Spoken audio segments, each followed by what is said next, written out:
Donc permettez-moi de commencer, Sadhguru, par vous demander, vous êtes probablement la personne la plus multitâche que j'ai rencontrée dans ma vie.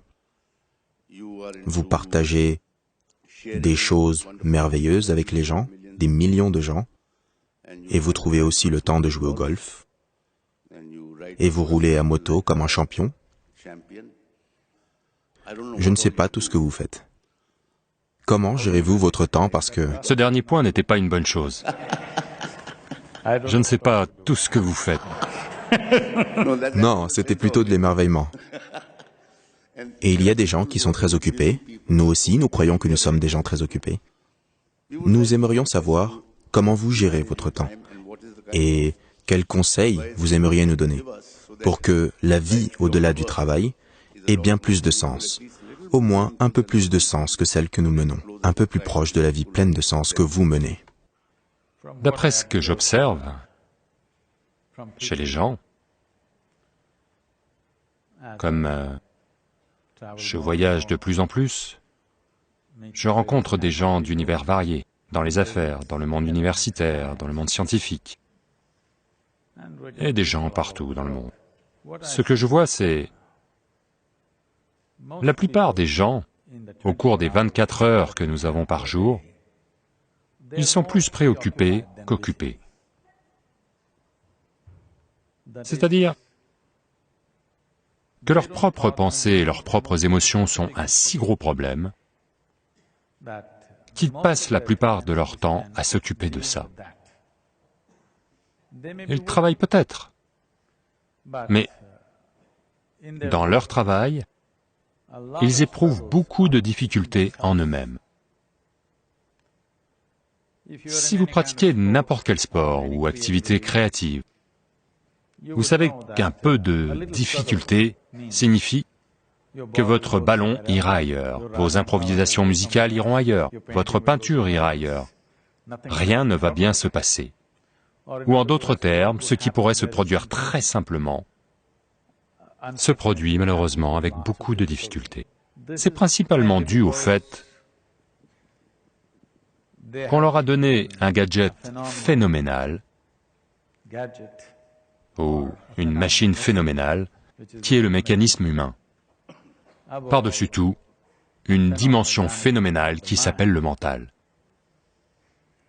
Ils essayent d'utiliser cette machine phénoménale, ou gadget, ou ordinateur, si vous voulez l'appeler ainsi, sans lire le mode d'emploi. Tous les jours, ils se débattent avec leurs propres trucs. Et ça ne s'arrange pas à 20 ans ou autre. Jusqu'à leur dernier jour, sur leur lit de mort, ils se débattent encore avec les mêmes choses, leurs pensées et leurs émotions. S'ils apprennent à régler ça très tôt dans leur vie, je suis sûr qu'ils peuvent travailler 2 fois moins d'heures et être bien plus productifs que ce qu'ils sont actuellement.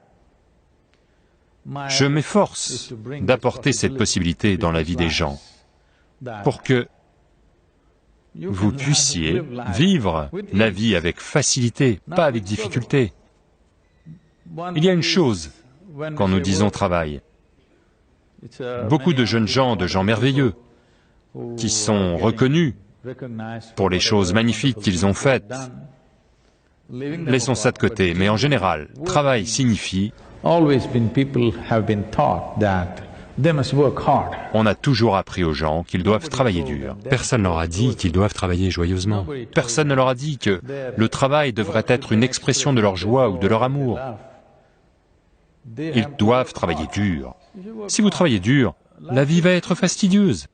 Comment pourrait-il en être autrement? Vous allez faire quelque chose durement seulement parce que vous ne savez pas comment le faire.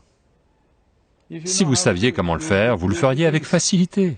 Donc, sans apprendre comment faire quelque chose, si vous essayez de le faire, sans investir suffisamment de temps dans la perception, si la vie est seulement expression, alors la vie devient une grande lutte.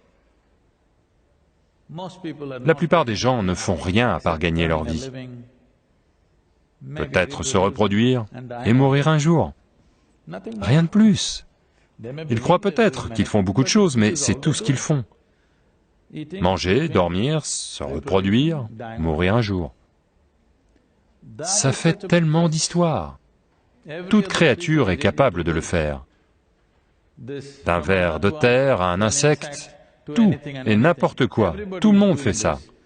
Ils gagnent tous leur vie. Ils mangent, ils dorment, ils se reproduisent et ils meurent. Avec 1/1000e de notre cerveau, ils sont capables de le faire. Avec un si gros cerveau, les êtres humains se débattent. Pas avec les choses qu'ils font, ils se débattent avec le cerveau lui-même. Leur propre intelligence est devenue un sérieux problème.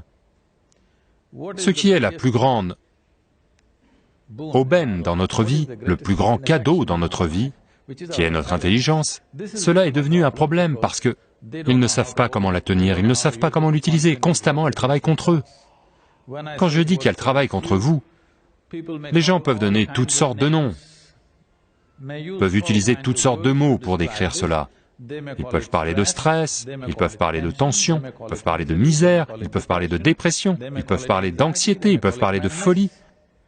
Essentiellement, c'est votre intelligence tournée contre vous. Votre intelligence ne travaille pas pour vous, elle travaille contre vous. Donc mon travail fondamental consiste en cela, qu'au moins votre corps et votre mental travaillent pour vous. Peut-être que personne d'autre ne travaille pour vous. Cela n'a pas d'importance, au moins votre corps et votre intelligence travaillent pour vous. Si cette seule chose se produit, vivre dans la félicité, la grâce et l'efficacité est une conséquence naturelle.